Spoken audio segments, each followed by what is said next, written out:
O Pioneers, Part 4, The White Mulberry Tree. Chapter 1.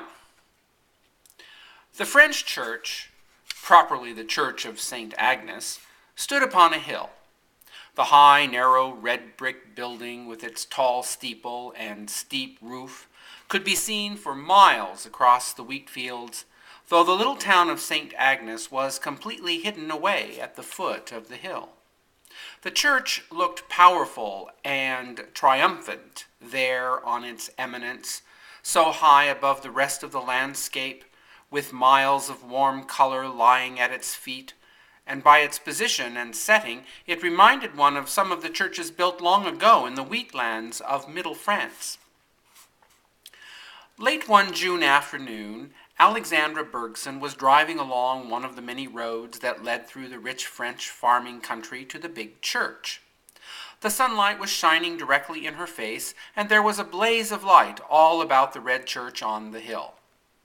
Beside Alexandra lounged a strikingly exotic figure in a tall Mexican hat, a silk sash, and a black velvet jacket sewn with silver buttons. Emile had returned only the night before, and his sister was so proud of him that she decided at once to take him up to the church supper and to make him wear the Mexican costume he had brought home in his trunk. All the girls who have stands are going to wear fancy costumes, she argued, and some of the boys. Marie is going to tell fortunes, and she sent to Omaha for a bohemian dress her father brought back from a visit to the old country. If you wear those clothes, they will all be pleased, and you must take your guitar. Everybody ought to do what they can to help along, and we have never done much. We are not a talented family. The supper was to be at 6 o'clock in the basement of the church, and afterward there would be a fair with charades and an auction. Alexandra had set out from home early, leaving the house to Signa and Nels Jensen, who were to be married next week.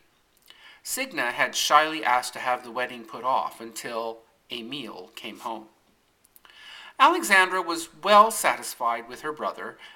As they drove through the rolling French country toward the westering sun and the stalwart church, she was thinking of that time long ago when she and Emile drove back from the river valley to the still unconquered divide. Yes, she told herself, it had been worthwhile.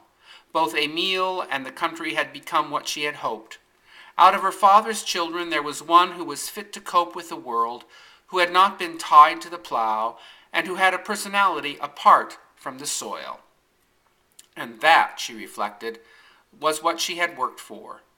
She felt well satisfied with her life. When they reached the church, a score of teams were hitched in front of the basement doors that opened from the hillside upon the sanded terrace, where the boys wrestled and had jumping matches. Amédée Chevalier, a proud father of 1 week, rushed out and embraced Emile. Amédée was an only son, hence he was a very rich young man. But he meant to have 20 children himself, like his uncle Javier. "Oh, Emile," he cried, hugging his old friend rapturously, "why ain't you been up to see my boy? You come tomorrow, sure? Emile, you want to get a boy right off? It's the greatest thing ever. No, Angel not sick at all. Everything just fine. That boy, he come into this world laughing, and he been laughing ever since. You come and see." He pounded Emile's ribs to emphasize each announcement. Emile caught his arms. "Stop, Amédée. You're knocking the wind out of me. I brought him cups and spoons and blankets and moccasins, enough for an orphan asylum. I'm awful glad it's a boy, sure enough." The young men crowded round Emile to admire his costume and to tell him in a breath everything that had happened since he went away. Emile had more friends up here in the French country than down on Norway Creek. The French and Bohemian boys were spirited and jolly, liked variety, and were as much predisposed to favor anything new as the Scandinavian boys were to reject it. The Norwegian and Swedish lads were much more self-centered, apt to be egotistical and jealous. They were cautious and reserved with Emile because he had been away to college and were prepared to take him down if he should try to put on airs with them.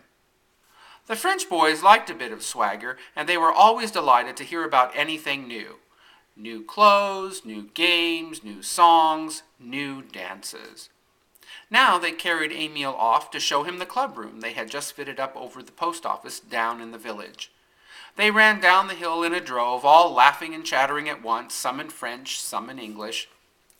Alexandra went into the cool, whitewashed basement where the women were setting the tables. Marie was standing on a chair, building a little tent of shawls where she was to tell fortunes. She sprang down and ran toward Alexandra, stopping short and looking at her in disappointment. Alexandra nodded to her encouragingly. "Oh, he will be here, Marie. The boys have taken him off to show him something. You won't know him. He is a man now, sure enough. I have no boy left. He smokes terrible-smelling Mexican cigarettes and talks Spanish. How pretty you look, child. Where did you get those beautiful earrings?" "They belong to Father's mother. He always promised them to me. He sent them with the dress and said I could keep them." Marie wore a short red skirt of stoutly woven cloth, a white bodice and kirtle, a yellow silk turban wound low over her brown curls, and long coral pendants in her ears. Her ears had been pierced against a piece of cork by her great-aunt when she was 7 years old. In those germless days she had worn bits of broom straw plucked from the common sweeping broom in the lobes until the holes were healed and ready for little golden rings. When Emile came back from the village, he lingered outside on the terrace with the boys. Marie could hear him talking and strumming on his guitar while Raoul Marcel sang falsetto. She was vexed with him for staying out there. It made her very nervous to hear him and not see him, for certainly she told herself she was not going out to look for him. When the supper bell rang and the boys came trooping in to get seats at the first table, she forgot all about her annoyance and ran to greet the tallest of the crowd in his conspicuous attire. She didn't mind showing her embarrassment at all. She blushed and laughed excitedly as she gave Emile her hand and looked delightedly at the black velvet coat that brought out his fair skin and fine blonde head. Marie was incapable of being lukewarm about anything that pleased her. She simply did not know how to give a half-hearted response. When she was delighted, she was as likely as not to stand on her tiptoes and clap her hands. If people laughed at her, she laughed with them. "Do the men wear clothes like that every day in the street?" She caught Emile by his sleeve and turned him about. "Oh, I wish I lived where people wore things like that. Are the buttons real silver? Put on the hat, please. What a heavy thing. How do you ever wear it? Why don't you tell us about the bullfights?" She wanted to wring all his experiences from him at once, without waiting a moment. Emile smiled tolerantly and stood looking down at her with his old, brooding gaze, while the French girls fluttered around him in their white dresses and ribbons, and Alexandra watched the scene with pride. Several of the French girls, Marie knew, were hoping that Emile would take them to supper, and she was relieved when he took only his sister. Marie caught Frank's arm and dragged him to the same table, managing to get seats opposite the Bergsons so that she could hear what they were talking about. Alexandra made Emile tell Mrs. Javier Chevalier, the mother of the 20, about how he had seen a famous matador killed in the bull ring. Marie listened to every word, only taking her eyes from Emile to watch Frank's plate and keep it filled. When Emile finished his account, bloody enough to satisfy Mrs. Javier and to make her feel thankful that she was not a matador, Marie broke out with a volley of questions. How did the women dress when they went to bullfights? Did they wear mantillas? Did they never wear hats?